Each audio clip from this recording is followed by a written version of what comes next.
우리 하나님 말씀 고린도전서 12장 4절부터 11절까지 교독하시겠습니다.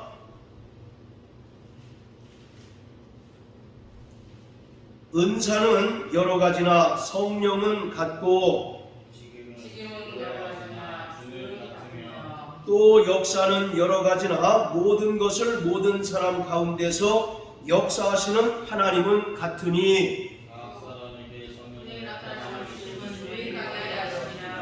어떤 이에게는 성령으로 말미암아 지혜의 말씀을, 어떤 이에게는 같은 성령을 따라 지식의 말씀을, 다른 이에게는 같은 성령으로 믿음을, 어떤 이에게는 한 성령으로 몸을 고치는 은사를, 어떤 이에게는 능력 행함을, 어떤 이에게는 예언함을, 어떤 이에게는 영들 분별함을, 다른 이에게는 각종 방언 말함을, 어떤 이에게는 방언들 통역함을 주시나니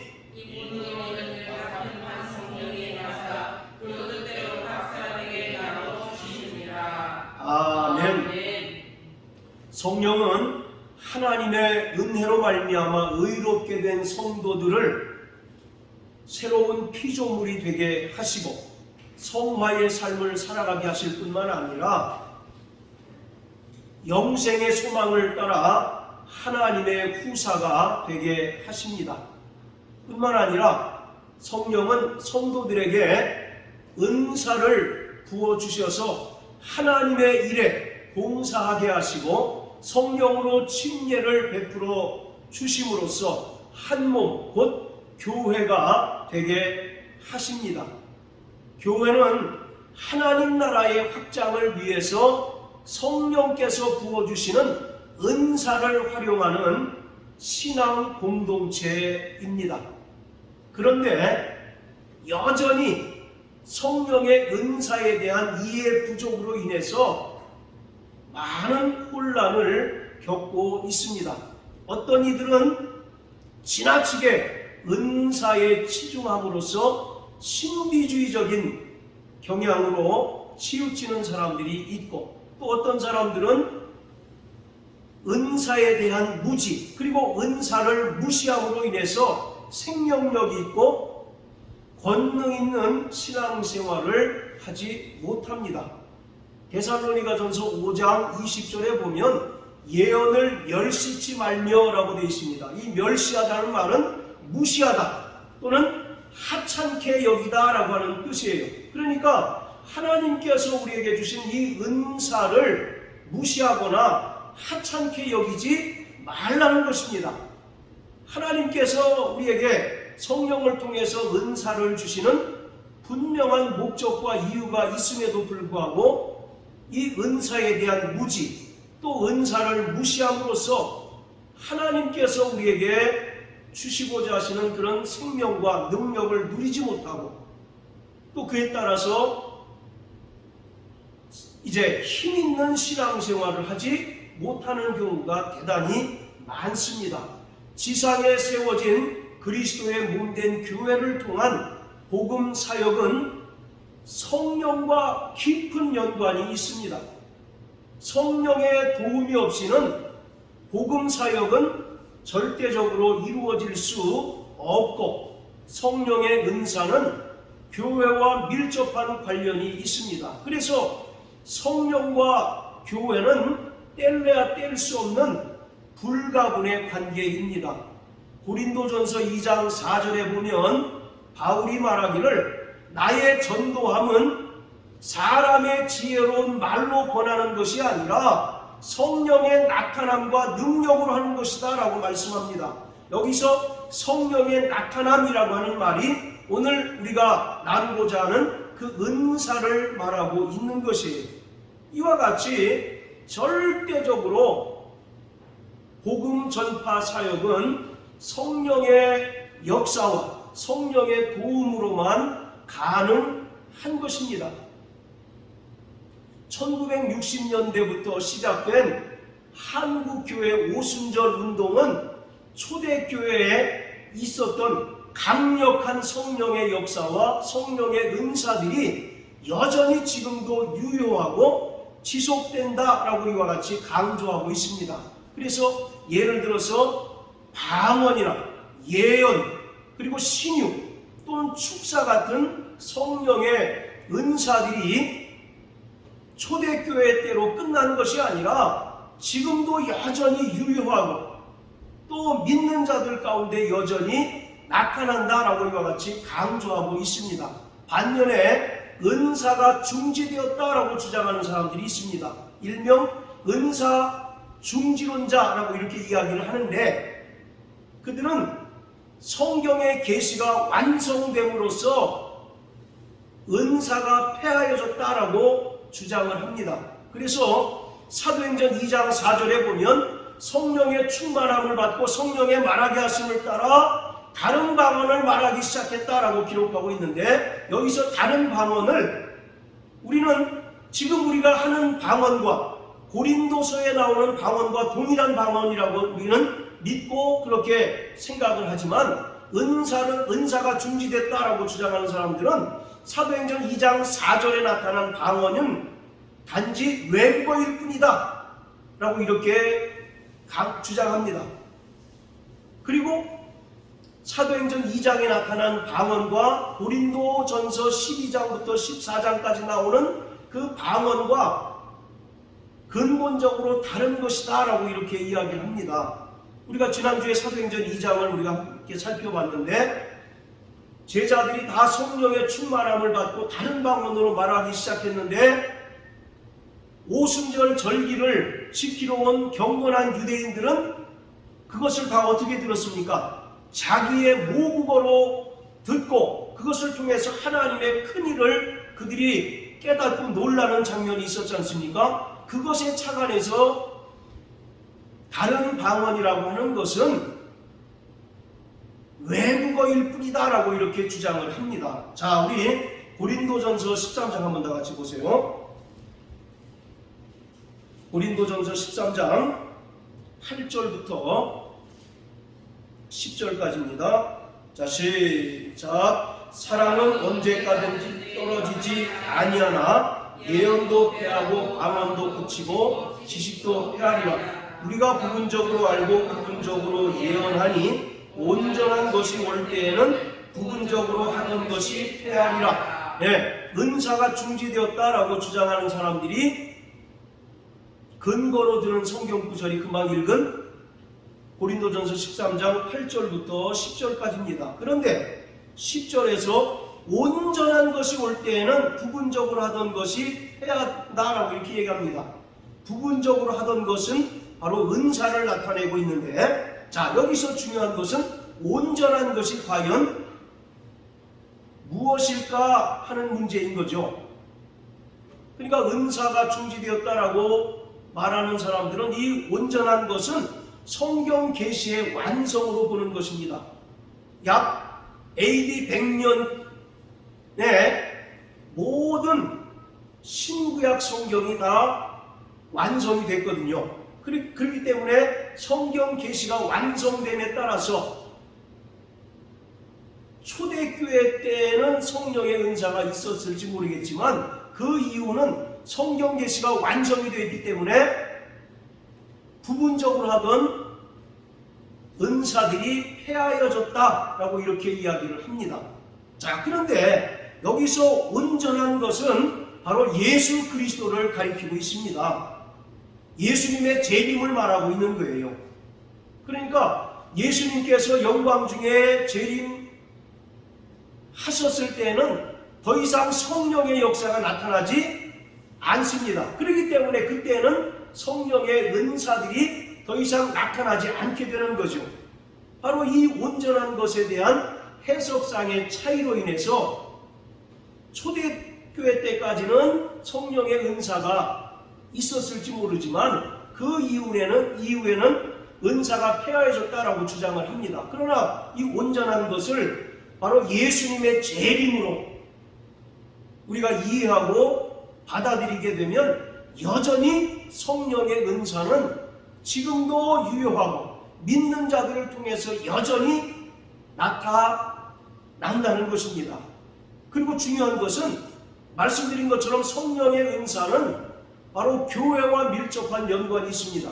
그리고 그리스도의 몸된 교회를 온전히 세우기 위해서 하나님께서 성령을 통해서 은사를 주셨거든요. 그렇기 때문에 여전히 이 땅에 교회가 존재하는 한 성령의 역사는 지속되고 성령의 은사 또한 지속된다는 것을 성경은 우리에게 분명히 말하고 있습니다.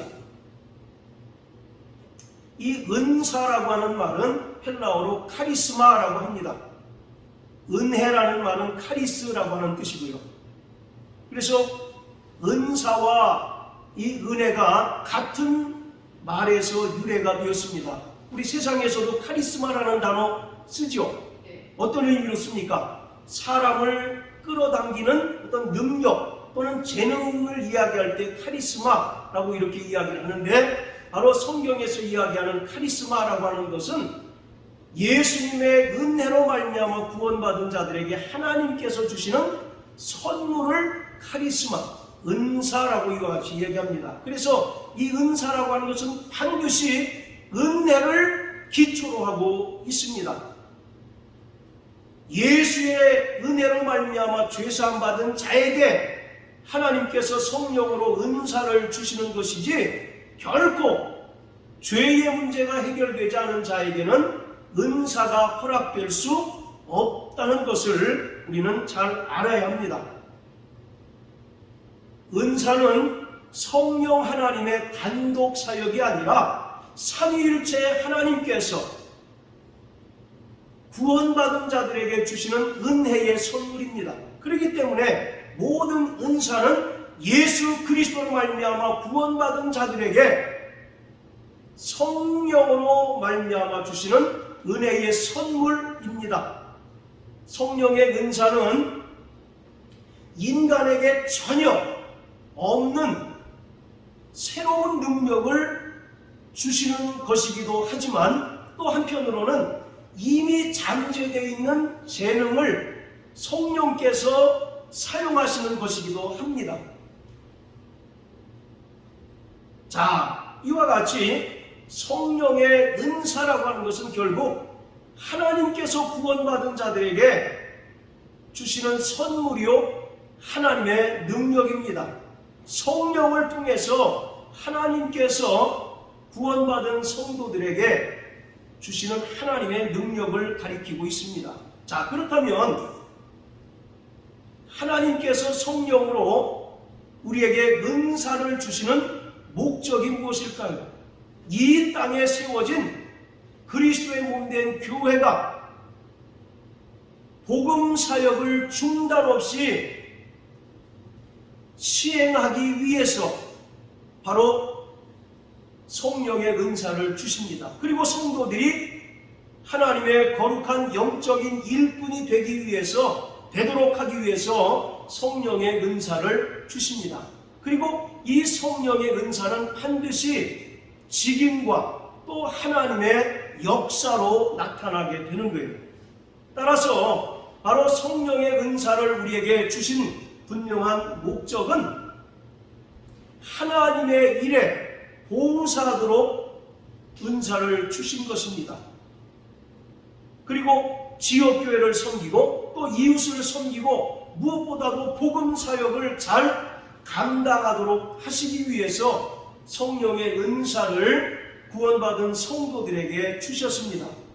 뿐만 아니라 에베소서 4장 12절 13절의 말씀과 같이 성령의 은사를 주신 것은 성도를 온전케 하고 또 봉사의 일을 하게 하며 그리스도의 몸된 교회를 세우도록 하신 것입니다. 그리고 성령의 은사를 주신 것은 구원받은 성도들이 하나님을 아는 일과 또 하나님의 아들을 믿는 일에 하나가 되어서 온전한 사람이 되어서 그리스도의 장성한 분량에 이르도록 하기 위해서 은사를 주셨습니다. 자, 우리 에베소서 4장 12절 13절 다 같이 한번 읽어보십니다. 자, 에베소서 4장 12절 13절입니다.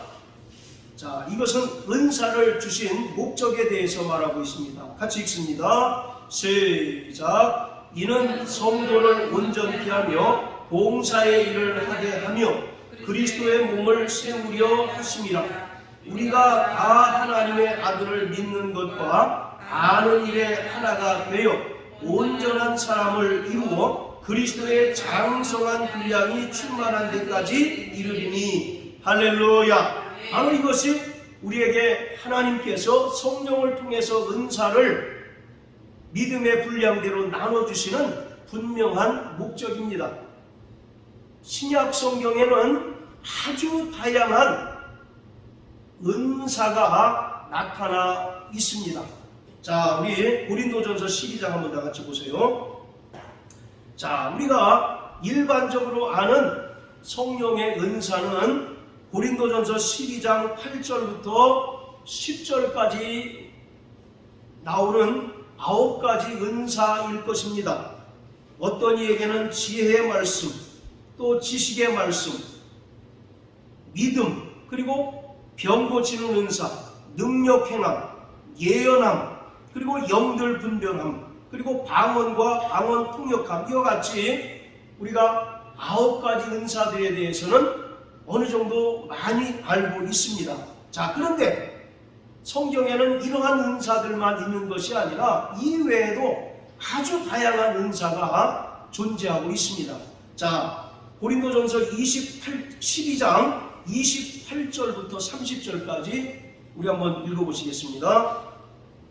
자, 시작. 하나님이 교회 중에 몇을 세우셨으니 첫째는 사도요, 둘째는 선지자요, 셋째는 교사요, 그 다음은 능력이요, 그 다음은 병 고치는 은사와 서로 돕는 것과 다스리는 것과 각종 방언을 하는 것이라. 다 사도겠느냐? 다 선지자겠느냐? 다 교사겠느냐? 다 능력을 행하는 자겠느냐? 다 병 고치는 은사를 가진 자겠느냐? 다 방언을 말하는 자겠느냐? 다 통역하는 자겠느냐? 예, 우리가 일반적으로 알고 있는 은사는 고린도전서 12장 8절과 10절에 나오는 9가지 정도인데, 그것 말고도 하나님께서 우리에게 주시는 교회의 공적인 직분 역시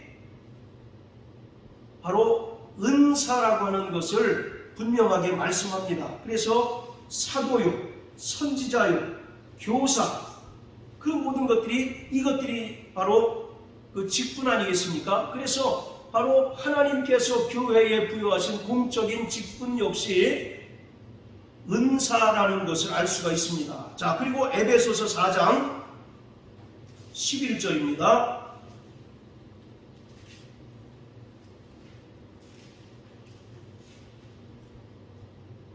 자, 같이 읽습니다. 시작. 그가 혹은 사도로, 혹은 선지자로, 혹은 복음 전하는 자로, 혹은 목사와 교사로 주셨으니. 예, 여기에도 교회의 공적인 직임, 곧 직분이 바로 하나님께서 주시는 은사임을 분명하게 나타내고 있습니다. 자, 그리고 로마서 12장 다 같이 한번 보십니다. 로마서 12장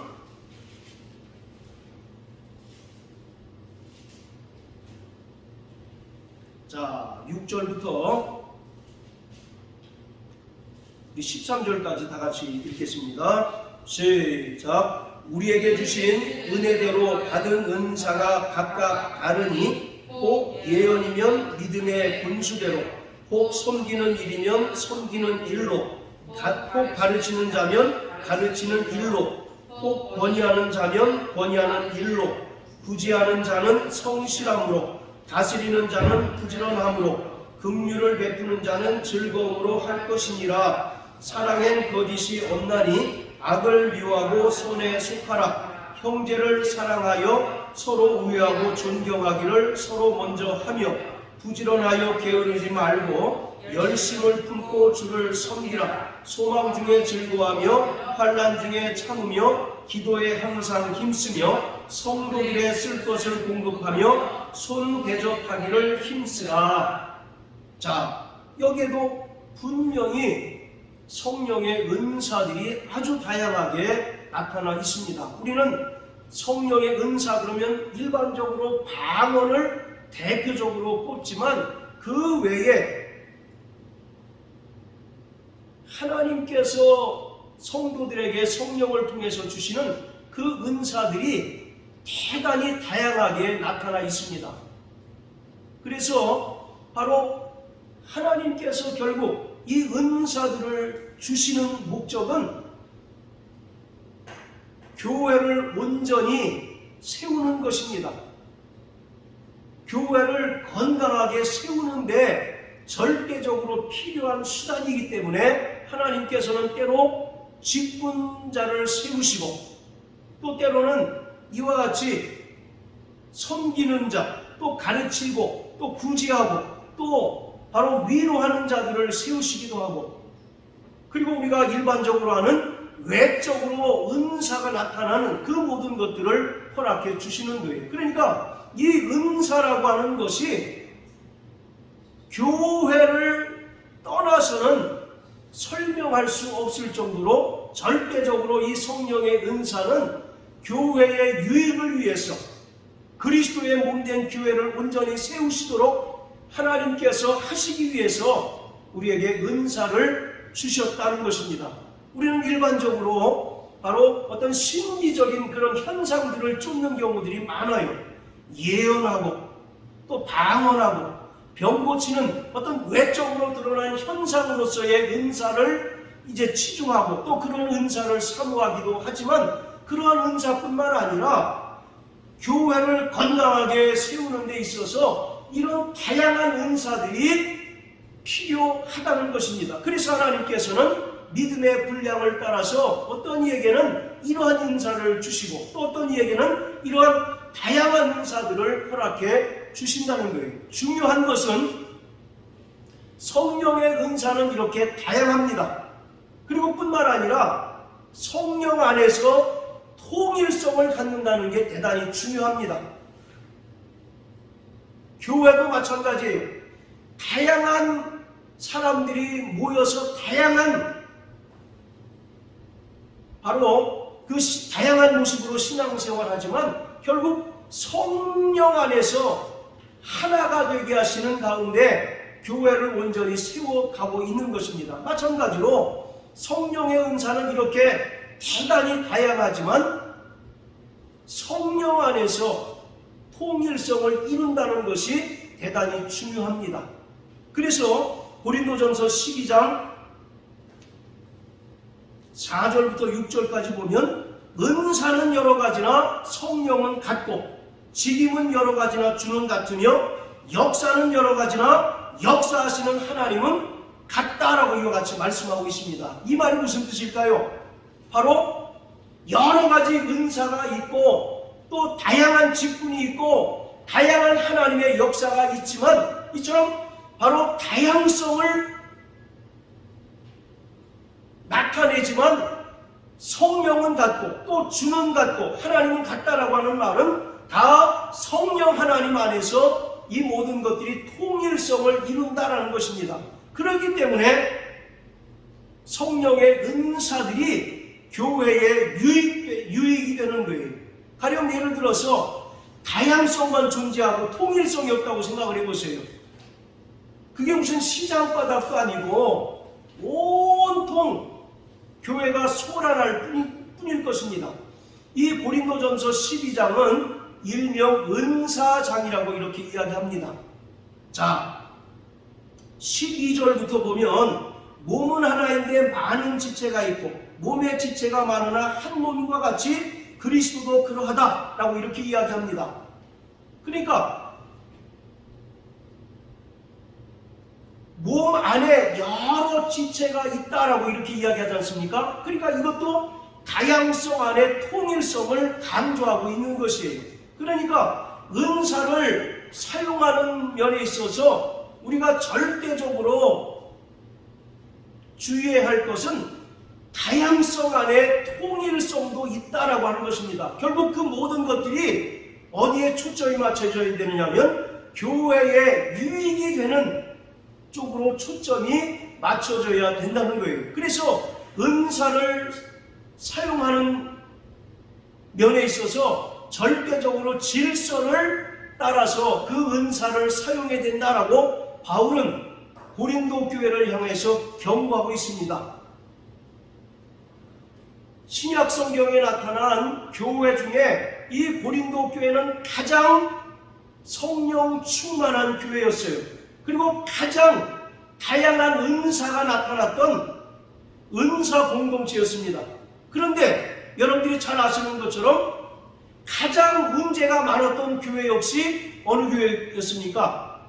고린도 교회였어요. 고린도 교회는 그 작은 인원이 네 파로 나뉘었습니다. 나는 예수님파, 나는 아볼로파, 나는 게바파, 나는 바울파, 네 파로 또 나뉘었고 또 여러 가지 성적인 문제도 있었고 특히 오늘 우리가 다루는 은사적인 부분에 있어서 대단히 문제가 많았던 그러한 교회예요.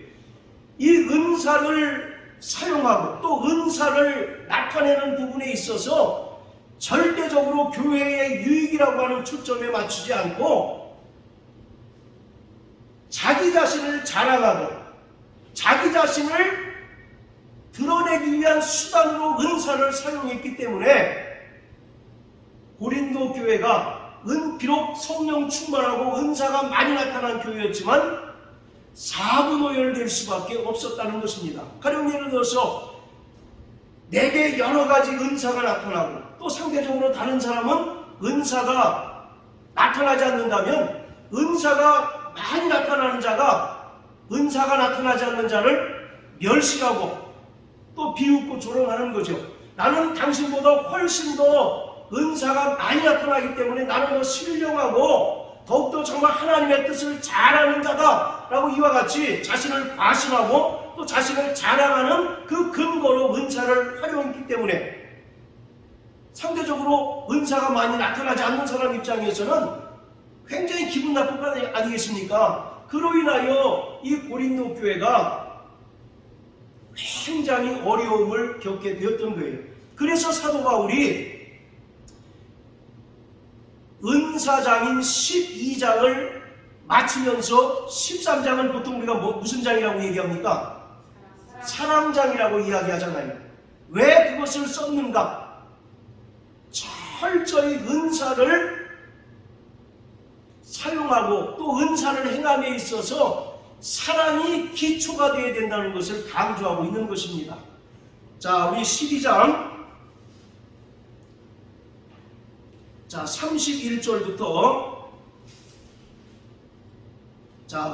13장 3절까지 우리 한번 다 같이 읽어보시겠습니다. 시작. 너희는 더욱 큰 은사를 사모하라. 내가 또한 제일 좋은 것을 너희에게 보이리라. 내가 사람의 방언과 천사의 말을 할지라도 사랑이 없으면 소리나는 구리와 울리는 꽹과리가 되고 내가 예언하는 능이 있어 모든 지식을 알고 또 산을 옮길 만한 모든 믿음이 있을지라도 사랑이 없으면 내가 내게 있는 모든 것으로 구제하고 또 내 몸을 불살게 내어줄지라도 사랑이 없으면 내게 아무 유익이 없느니라. 할렐루야. 여러분, 사랑이 은사입니까? 사랑은 은사가 아닙니다. 모든 은사의 기초가 바로 사랑인 것이에요. 그래서 사도 바울은 12장 31절에 보면 더욱 큰 은사를 사모하라. 내가 또한 제일 좋은 길을 너희에게 보이리라 이렇게 얘기합니다. 로마서 8장 32절에 보면 하나님의 아들까지 주시니가 너희에게 무슨 은사인들 아끼시겠느냐라고 말씀하고 있지 않습니까? 이처럼 하나님께서는 구하고 사모하는 자에게 더 큰 은사를 허락해 주십니다. 할렐루야. 그런데 문제는 그 은사를 사용하는 그 바탕에는 뭐가 있어야 된다는 얘기입니까? 철저하게 사랑이 기반이 되어야 된다는 거예요. 사람이 없이 행하는 모든 것들은 아무 유익이 없고 울리는 꽹과리와 같고 소리나는 구리와 같다는 겁니다. 내가 산을 옮길 만한 믿음이 있을지라도 사람이 없으면 그것은 교회에 아무런 유익이 될 수 없고 오직 자기 자신을 홍보하고 자기 자신을 자랑하는 자랑거리로밖에 활용될 수 없다라고 하는 것을 말하고 있는 것입니다. 그렇기 때문에 우리는 성령의 은사를 구하고 사모하는 것도 대단히 중요합니다. 더 큰 은사를 사모하게 되시길 주의 이름으로 축복합니다. 그러나 그 은사를 사용하는 그 기초에는 철저히 사랑이 바탕이 될 때 그 은사가 교회에 유익을 끼치고 또 교회를 온전히 세우는 일에 귀한 역할을 감당할 수 있다는 겁니다. 그리고 특별히 고린도전서 14장에는 방언을 사용하는 문제에 대해서 이제 언급하고 있는데 방언을 사용할 때 철저히 질서를 따라서 방언을 하라고 말씀하고 있습니다.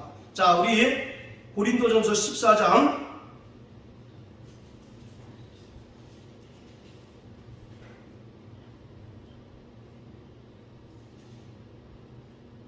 자, 26절부터 33절까지 우리 한번 읽어보시겠어요? 자, 시작. 그런즉 형제들아 어찌할꼬 너희가 모일 때에 각각 찬송시도 있고 가르치는 말씀도 있으며 계시도 있으며 방언도 있으며 통역함도 있나니 모든 것을 덕을 세우기 위하여 하라. 만일 누가 방언으로 말하거든 두 사람이나 가불과 세 사람이 차서를 따라 하고 한 사람이 통역할 것이요 만일 통역하는 자가 없으면 교회에서는 잠잠하고 자기와 및 하나님께 말할 것이요 예언하는 자는 둘이나 셋이나 말하고 다른 이들은 분변할 것이요 만일 곁에 앉은 다른 이에게 계시가 있으면 먼저 하던 자는 잠잠할지니라. 너희는 다 모든 사람으로 배우게 하고 모든 사람으로 권면을 받게 하기 위하여 하나씩 하나씩 예언할 수 있느니라. 예언하는 자들의 영이 예언하는 자들에게 제재를 받나니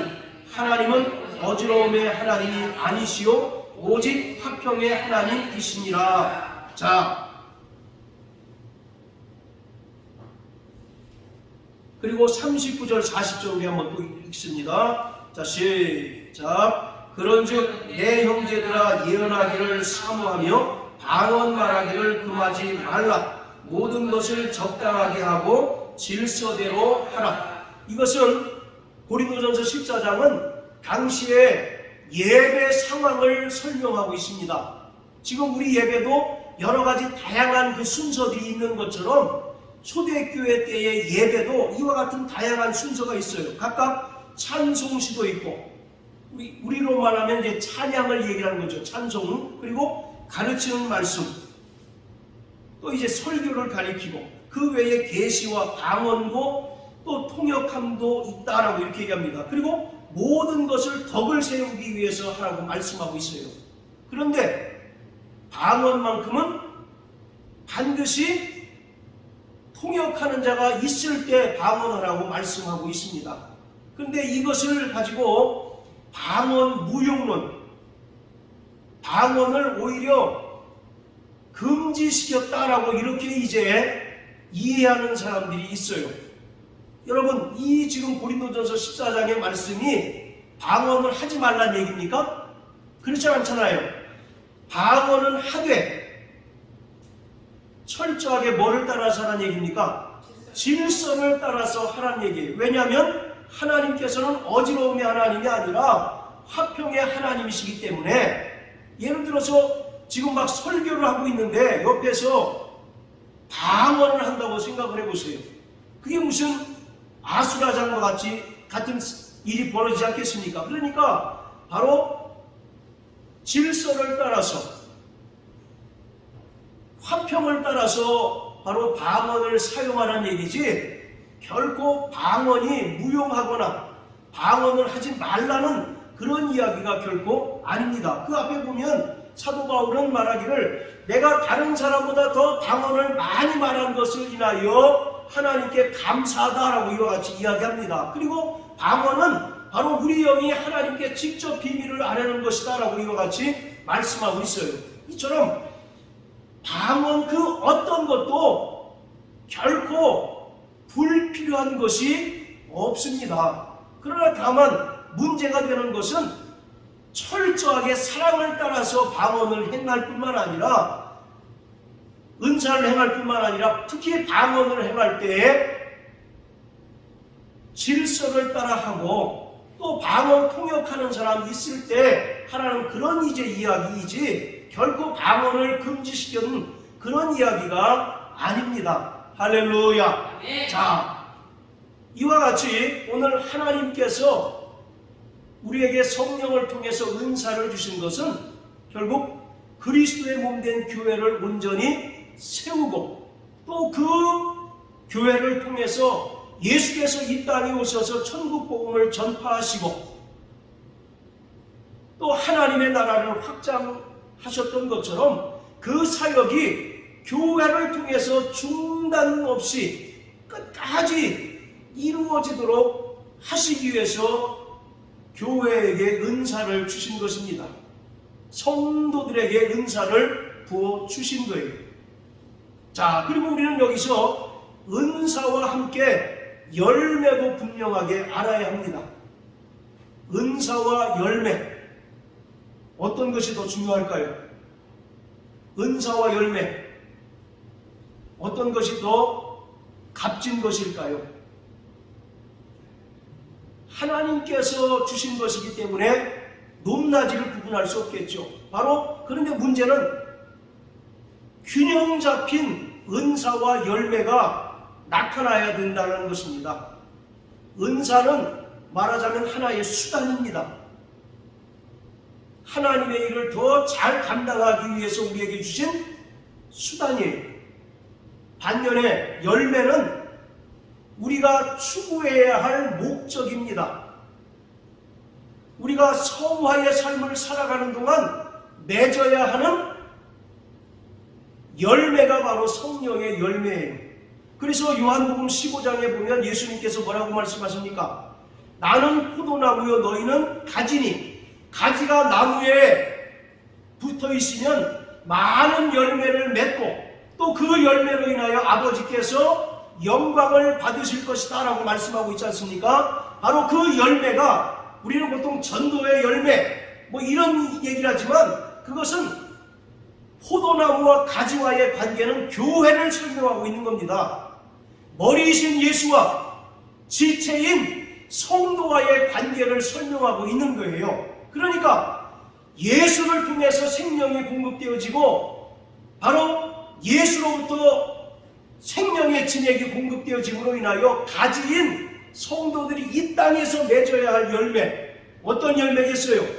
성령의 열매를 맺어야 된다는 겁니다. 그럴 때 하나님께서 그 열매로 인하여 풍성한 열매로 인하여 기뻐하신다라고 말씀하고 있습니다. 그러니까 은사는 하나님의 일을 더 효과적으로 감당하기 위한 수단이라고 한다면 열매는 성도들이 성화의 삶을 통하여 맺어야 하는 목적이에요. 목적. 성령의 열매는 한마디로 얘기하면 예수님의 성품입니다. 자, 따라하세요. 성령의 열매는 예수님의 성품이다. 그래서 성경에 보면 그리스도의 형상을 쫓아라는 말씀이 있잖아요. 즉 예수님의 성품을 닮으라는 얘기입니다. 그것은 내 자연인의 성품이 아니라 성령께서 우리를 지배하시고 다스리실 때 우리 안에서 맺게 되는 성령의 열매.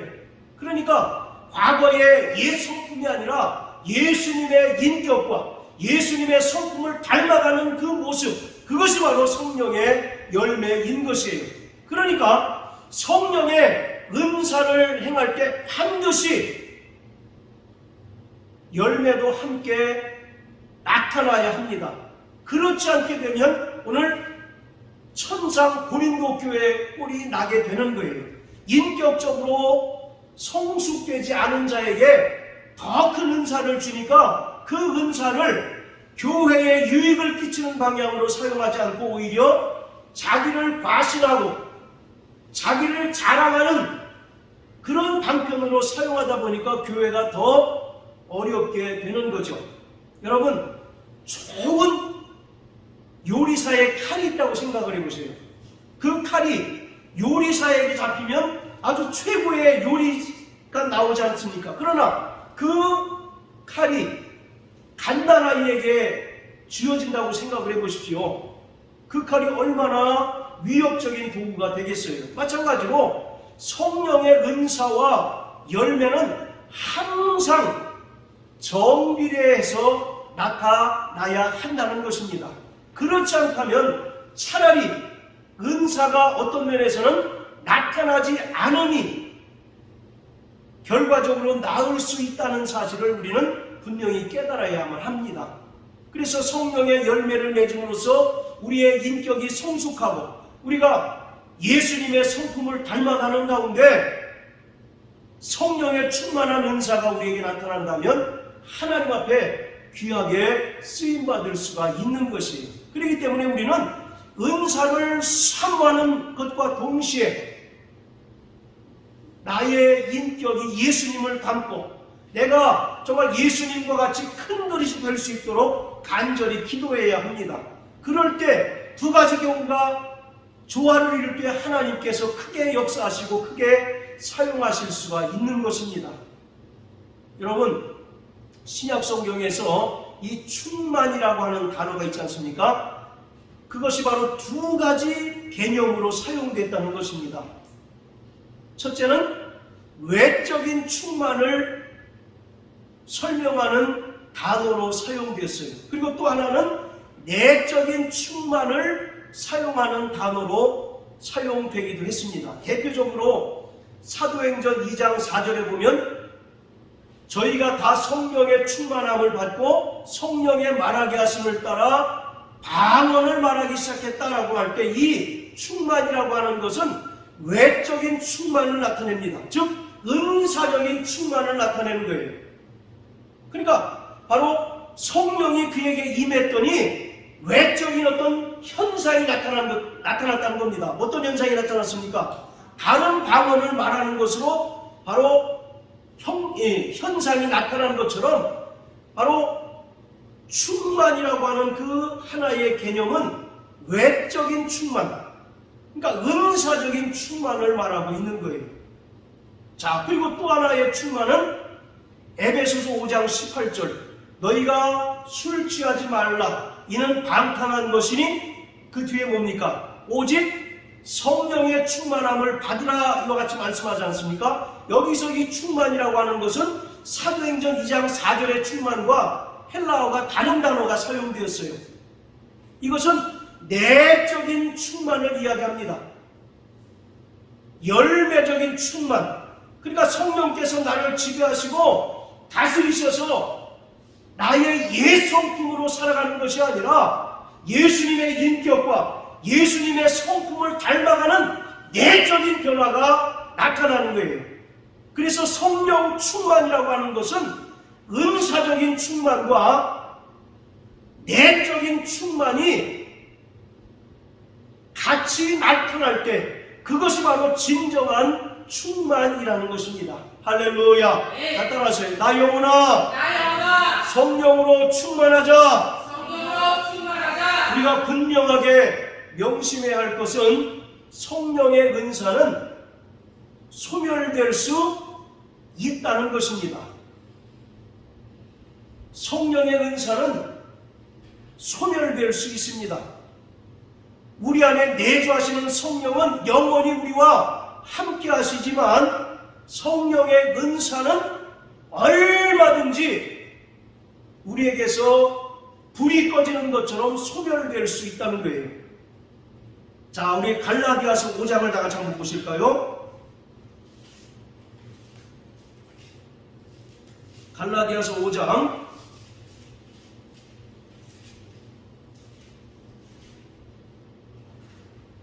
데살로니가 전서 5장입니다. 죄송합니다. 데살로니가전서 5장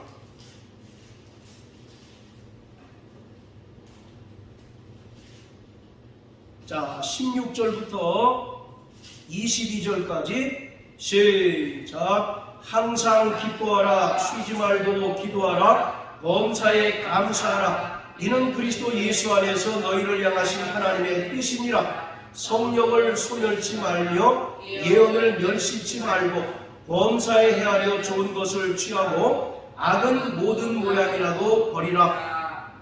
자, 우리는 이 말씀 굉장히 암송까지 하는 그런 구절 아닙니까? 그런데 16절부터 18절까지 말씀은 너무나 우리에게 익숙하고 암송하는 그런 성경 구절이에요. 그런데 19절부터 22절까지의 내용은 우리가 그냥 넘어가는 경우들이 대단히 많습니다. 항상 기뻐하고 쉬지 말고 기도하고 범사에 감사하는 것은 우리를 향하신 하나님의 뜻이랍니다.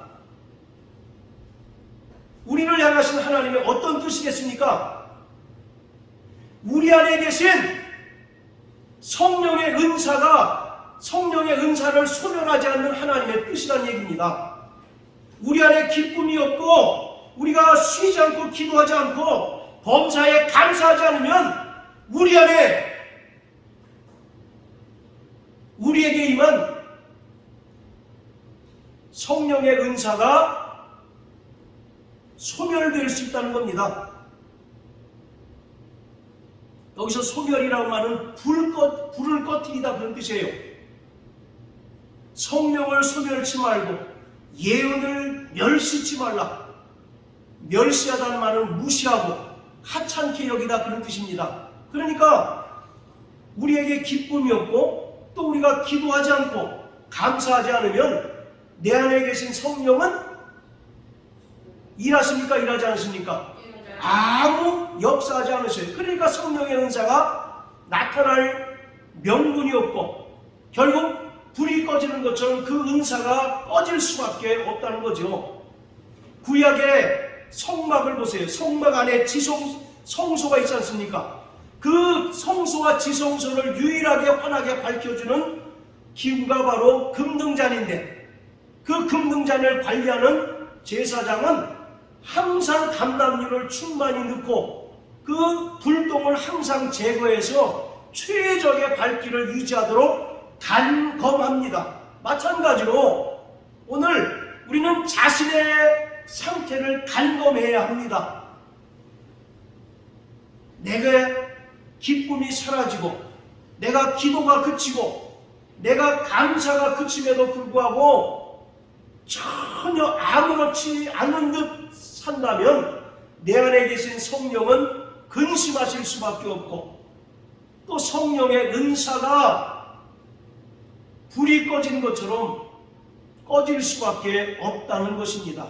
하나님께서는 아들까지 주시니가 너희에게 무슨 은사인 줄 아끼겠느냐라고 말씀합니다. 그리고 아까 고린도전서 12장 31절에 너희가 더 큰 은사를 어떻게 하라고 했습니까? 사모하라고 말씀하고 있어요. 정말 우리가 하나님께서 주신 그 은사를 은혜로 주신 그 선물을 더 사모하고 더 하나님께 충성되이 봉사하고 주님의 몸된 교회를 세우는 일에 열심을 다해야 하고만 어느덧 우리의 신앙생활이 환경에 발목 잡히고 현실에 안주해서 기쁨이 사라지니까 습관적으로 신앙생활하게 되죠.